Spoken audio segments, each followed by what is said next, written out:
पाचव्या टप्प्यातलं काल मतदान पार पाडलं, मात्र पाचव्या टप्प्यातलं मतदान का रेंगाळलं असा आता सवाल उपस्थित केला जातोय।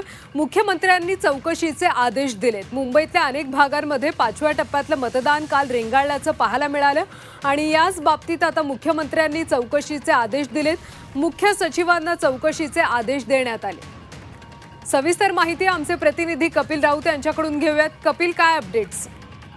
नक्कीच पाचव्या टप्प्याचं मतदान कमी का झालं, त्याचबरोबर संत गतीने मतदान काय झालं आणि याचा फटका जो मतदार राजाला बसलेला आहे, जे वयोवृद्ध मतदार आहेत त्यांना रांगेत उभं राहावं लागलं, उन्हाचा तडाखा होता, त्यांना त्रास झालेला आहे, याला दोषी कोण आहे याची सखोल चौकशी व्हावी असे मुख्यमंत्र्यांनी आदेश काढलेले आहेत।